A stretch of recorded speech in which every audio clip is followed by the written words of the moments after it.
Hi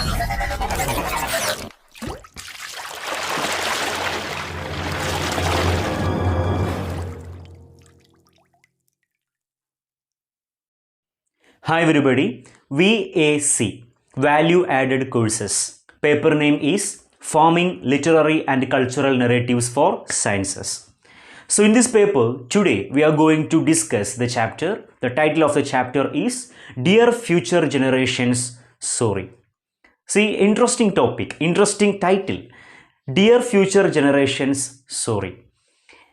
ഈ ഒരു ചാപ്റ്ററിനെ കുറിച്ച് പറയുന്ന സമയത്ത് 2015 യൂട്യൂബിൽ റിലീസ് ചെയ്യുന്ന ഒരു സ്പോക്കൺ വേർഡ് പോമാണിത്. ഇനി ആരാണ് ഇത് എഴുതിയിട്ടുള്ളത്?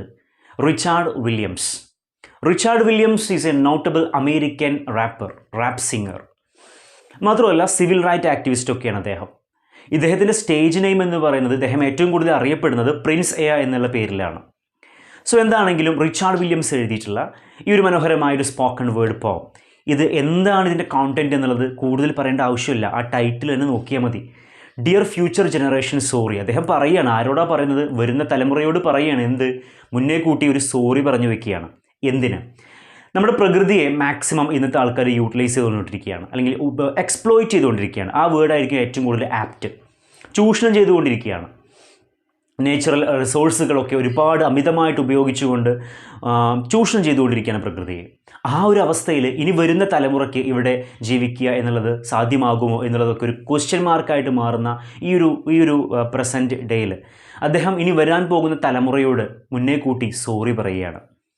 സോ എന്തൊക്കെയാണ് ഇതിൽ പറഞ്ഞു വയ്ക്കുന്ന കാര്യങ്ങൾ, എങ്ങനെയാണ് ഈ കവിത എന്തൊക്കെ കാര്യങ്ങളാണ് ഡിസ്കസ് ചെയ്യുന്നത് എന്നുള്ളത് നമുക്ക് ഡിസ്കസ് ചെയ്യാം. So now first let's discuss the poem. Okay, now let's discuss the poem Dear Future Generations, Sorry. See, the poet Prince A. Genre spoken word. So this is a spoken word poetry. Spoken word genre-ൽ പെടുന്ന ഒരു കവിതയാണ് ഇത്. ഒരു environmental activism മോഡിൽ ഈ ഒരു കവിത discuss ചെയ്തിരിക്കുന്നു. Theme environmental destruction, responsibility, intergenerational apology, hope for change.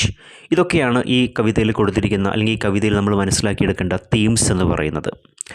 Environmental destruction, ഇതിൻ്റെ ഒന്നും വേർഡ്സിൻ്റെ മീനിങ് പറഞ്ഞു തരേണ്ട ആവശ്യം ഉണ്ടെന്ന് എനിക്ക് തോന്നുന്നില്ല. So environmental destruction, responsibility, intergenerational apology that means sorry ചോദിക്കുകയാണ്, ക്ഷമാപണം നടത്തുക, അതിനാണ് അപ്പോളജി എന്ന് പറയുക. അതുപോലെ തന്നെ ഹോപ്പ് ഫോർ ചേഞ്ച്. ഇപ്പോൾ ഈ ഒരു കവിത ഒരു സാഡ് മൂഡിൽ തുടങ്ങുകയും പക്ഷേ അവസാനിക്കുന്ന സമയത്ത് ഒരു ഹോപ്പ്, അതായത് നാളെ നല്ലത് സംഭവിക്കും എന്നുള്ളൊരു ഹോപ്പ് ഫോർ എ ചേഞ്ച്, ആ ഒരു മോഡിലാണ് ഈ ഒരു കവിത അവസാനിക്കുന്നത്. നോക്കാം. The key summary points. Tone of apology. The poem is framed as an apology from the current generation to future ones for the environmental damage being caused today. So ഈ ഒരു കവിതയുടെ ഒരു ടോൺ എന്ന് പറയുന്നത് ഒരു ക്ഷമാപണത്തിൻ്റെ ഒരു ടോണാണ്. ഒരു ടോൺ ഓഫ് അപ്പോളജിയാണ് ഇതിൽ അപ്ലൈ ചെയ്തിരിക്കുന്നത്. ഈ ഒരു കവിതയിൽ the poem is framed as an apology from the current generation to future ones. അതായത് ഈ ഒരു പ്രസൻറ്റ് സൊസൈറ്റിയിൽ, അല്ലെങ്കിൽ ഈ കറൻറ്റ് ജനറേഷനിലുള്ള ഒരാൾ ഈ പറയുന്നത് പോലെ തന്നെ ഫ്യൂച്ചർ ജനറേഷൻ, വരാൻ പോകുന്ന തലമുറയോട് ക്ഷമാപണം നടത്തുകയാണ്. Because of the environmental damage. പ്രകൃതി നശിച്ചുകൊണ്ടിരിക്കുകയാണ്, അതിലുള്ള വിഭവങ്ങൾ, അതിൻ്റെ ലഭ്യത കുറഞ്ഞുകൊണ്ടിരിക്കുകയാണ്, മാക്സിമം ഉപയോഗിച്ചുകൊണ്ടിരിക്കുകയാണ്. ഗ്രീഡോട് കൂടിയിട്ട്, അത്യാർത്തിയോട് കൂടിയിട്ട് മനുഷ്യൻ പ്രകൃതിയിലെ വിഭവങ്ങളെ ഉപയോഗിച്ചുകൊണ്ടിരിക്കുന്നു. സോ ആ ഒരു കാര്യം ബേസ് ചെയ്തുകൊണ്ട് വരാൻ പോകുന്ന തലമുറയോട് ക്ഷമാപണം നടത്തുകയാണ്. ആ ഒരു ടോണിലാണ് ഇത് എഴുതിയിട്ടുള്ളത്. Next, environmental destruction. ഇതിൻ്റെ ഈ ഒരു കവിതയുടെ ഏറ്റവും പവർഫുള്ളായ ഒരു തീം എന്ന് പറയുന്നത് തന്നെ environmental ഡിസ്ട്രക്ഷനാണ്. Prince A highlights deforestation, pollution, climate change, and species extinction as consequences of human greed and negligence. അപ്പോൾ ഇവിടെ ഡീഫോറസ്റ്റേഷൻ, വനനശീകരണം, പൊല്യൂഷൻ, പലതരത്തിലുള്ള പൊല്യൂഷൻ ഉണ്ട് അല്ലേ. എയർ പൊല്യൂഷൻ ഉണ്ട്, വാട്ടർ പൊല്യൂഷൻ ഉണ്ട്, സോയിൽ പൊല്യൂഷൻ ഉണ്ട്, മലിനീകരണം, അതുപോലെ തന്നെ ക്ലൈമാറ്റ് ചേഞ്ച്, ഇതൊക്കെ കാരണം ഉണ്ടാകുന്ന ക്ലൈമാറ്റ് ചേഞ്ച്. അതുപോലെ തന്നെ സ്പീഷീസ് എക്സ്റ്റിങ്ഷൻ, അതായത് വംശനാശ ഭീഷണി നേരിടുന്ന ജീവജാലങ്ങൾ, അതാണ് എക്സ്റ്റിങ്ഷൻ, ദാറ്റ് മീൻസ് വംശനാശം. അപ്പോൾ പല സ്പീഷീസും നമുക്കറിയാം വംശനാശ ഭീഷണി നേരിട്ടുകൊണ്ടിരിക്കുന്ന മൃഗങ്ങളൊക്കെയാണ് ഉള്ളത്. സോ ഇതൊക്കെ as consequences of human greed, ഇതിൻ്റെ ഒക്കെ ഒരു കാരണം എന്ന് പറയുന്നത് ഇതൊക്കെ എന്തിൻ്റെ പരിണിത ഫലമായിട്ടാണ്, എന്തിൻ്റെ കോൺസിക്വൻസ് ആയിട്ടാണ് ഇതൊക്കെ സംഭവിക്കുന്നതെന്ന് വെച്ചാൽ ഹ്യൂമൻ ഗ്രീഡ് ആൻഡ് നെഗ്ലിജൻസ്, മനുഷ്യരുടെ ഗ്രീഡി ആയിട്ടുള്ള അത്യാർത്തിയോട് കൂടിയുള്ള മനുഷ്യൻ്റെ പെരുമാറ്റം, അതുപോലെ തന്നെ നെഗ്ലിജൻസ്, അതായത് നെഗ്ലിജൻസ് ദാറ്റ് മീൻസ് അശ്രദ്ധ, അതല്ലെങ്കിൽ പിന്നെ വളരെ അധികം ലാഘവത്തോട് കൂടിയിട്ടാണ് മനുഷ്യൻ പ്രകൃതിയെ കൈകാര്യം ചെയ്തത്. അപ്പോൾ ആ ഒരു അശ്രദ്ധ, അതുപോലെ തന്നെ ഹ്യൂമൻ ഗ്രീഡ്, ഇതൊക്കെയാണ് മേൽപ്പറഞ്ഞ കാര്യങ്ങൾക്കൊക്കെയുള്ള റീസൺ എന്ന് പറയുകയാണ്. Then human responsibility. The poet ക്രിട്ടിസൈസസ് how humans prioritize money and profit over the health of the earth and other living beings. So human responsibility എന്ന് പറയുന്നത് ഇതിനൊക്കെ മനുഷ്യരാണ് ഇതിനൊക്കെ റെസ്പോൺസിബിൾ എന്ന് പറയുന്നത്. കാരണം മനുഷ്യരാണ് ഈ രീതിയിൽ പ്രകൃതിയെ ഉപയോഗിച്ചുകൊണ്ടിരിക്കുന്നത്. So human beings they are responsible for this. അവരാണ് ഇതിന് കാരണം, അല്ലെങ്കിൽ അവർക്കാണ് എല്ലാ ചുമതലയും, ഇതിൻ്റെ എല്ലാ റെസ്പോൺസിബിലിറ്റിയും ഉള്ളത്. പക്ഷേ ഇവിടെ പോയിന്റ് ക്രിട്ടിസൈസ് ചെയ്യാണ്, മനുഷ്യരുടെ ഒരു പ്രയോറിറ്റി എന്ന് പറയുന്നത് എപ്പോഴും പൈസ ഉണ്ടാക്കുക, അതുപോലെ തന്നെ പ്രോഫിറ്റ് ഉണ്ടാക്കുക തുടങ്ങിയ കാര്യങ്ങളിലാണ് എന്ന് പറയുകയാണ്. അപ്പോൾ പ്രകൃതിയെ സംരക്ഷിക്കുക എന്ന് പറയുന്ന ആ ഒരു ഹ്യൂമൻ റെസ്പോൺസിബിലിറ്റി ഇവിടെ ഇല്ല എന്നാണ് ഉദ്ദേശിക്കുന്നത്. Then greed over nature. Greed എന്നുള്ള വേർഡിൻ്റെ മീനിങ് നേരത്തെ പറഞ്ഞു. സോ ഗ്രീഡ് ഓവർ നേച്ചർ, പ്രകൃതിയുടെ മേലെ മനുഷ്യന് ആവശ്യങ്ങളല്ല, അത്യാർത്തിയാണുള്ളത്. He points out that corporations and individuals often value economic gain over ecological balance. ഒത്തിരി കോർപ്പറേഷൻസ് ഉണ്ട്, അതല്ലാതെ ഒത്തിരി ഇൻഡിവിജ്വൽസ്, ഇവരെല്ലാവരും പ്രകൃതിയെ ചൂഷണം ചെയ്യുകയാണ്. അവർ പിന്നെ മാക്സിമം പ്രോഫിറ്റ് ഉണ്ടാക്കുകയാണ്, ലാഭം ഉണ്ടാക്കുകയാണ്. അവർക്ക് വേണ്ടത് നേരത്തെ പറഞ്ഞ പോലെ മണിയാണ്, എക്കണോമിക് ഗെയിനാണ് അവർക്ക് വേണ്ടത്. അവരെന്ത് ശ്രദ്ധിക്കുന്നില്ല? എക്കോളജിക്കൽ ബാലൻസ് ശ്രദ്ധിക്കുന്നില്ല എന്ന് പറയുകയാണ്. Then disconnection from nature. The poem emphasizes how modern society has become disconnected from the natural world. So ഈ കവിതയിൽ പറയുന്ന മറ്റൊരു കാര്യം എന്ന് പറയുന്നത് ഒരു ഡിസ്കണക്ഷനാണ്, ഡിസ്കണക്ഷൻ ഫ്രം നേച്ചർ. പ്രകൃതിയോടുള്ളൊരു അടുപ്പമില്ല. അടുപ്പം ഉണ്ടെന്നുണ്ടെങ്കിൽ പ്രകൃതിയെ തീർച്ചയായിട്ടും സംരക്ഷിക്കും, അതല്ലെങ്കിൽ പ്രൊട്ടക്റ്റ് ചെയ്യും. സോ നമുക്ക് വേണ്ട ആൾക്കാരെ നമ്മൾ പ്രൊട്ടക്റ്റ് ചെയ്യാറില്ലേ, നമ്മൾ സേവ് ചെയ്യാറില്ലേ, അതുപോലെ തന്നെ ഇവിടെ പ്രകൃതിയുമായിട്ട് ആ ഒരു അടുപ്പം ഇല്ല, ആ ഒരു അറ്റാച്ച്മെൻ്റ് ഇല്ല. അതുകൊണ്ടാണ് ഈ രീതിയിൽ കാര്യങ്ങൾ സംഭവിക്കുന്നതെന്ന് പറയുകയാണ്. So disconnection from nature. So the poem emphasizes how modern society has become disconnected from the natural world, treating it as a commodity. പ്രകൃതിയെ ഒരു കമ്മോഡിറ്റി ആയിട്ടാണ് കാണുന്നത്. ഒരു ഉപയോഗിക്കാനുള്ള ഒരു കച്ചവടത്തിന് വേണ്ടിയിട്ട് ഉപയോഗിക്കുന്ന ഒരു വസ്തുവിനെ പോലെ, ഒരു സാധനത്തിനെ പോലെ മാത്രമേ കാണുന്നുള്ളൂ, rather than A life source. ജീവിതത്തിൻ്റെ ഉറവിടമാണ് എന്നുള്ളൊരു മീനിങ് അല്ലെങ്കിൽ ആ ഒരു രീതിയിൽ കാണുന്നില്ല പ്രകൃതിയെ എന്ന് പറയുകയാണ്. കച്ചവടത്തിന് വേണ്ടിയിട്ട് മാത്രമാണ് പ്രകൃതിയെ കാണുന്നത്. So disconnection from nature. Then next urgent warning. ഈ ഒരു കവിതയിൽ ഒരു വാർണിംഗ് കൂടി കൊടുക്കുകയാണ്. അതായത് Prince Ea warns that if the current path continues, അതായത് ഇപ്പോൾ ഈ ഒരു സ്ഥിതി തുടരുകയാണെന്നുണ്ടെങ്കിൽ there may be nothing left for future generations to inherit. വരാൻ പോകുന്ന തലമുറയ്ക്ക് ഇവിടെ വസിക്കാനായിട്ട് ഒന്നും തന്നെ ഉണ്ടാവില്ല എന്ന് പറയുകയാണ്. Next call to action.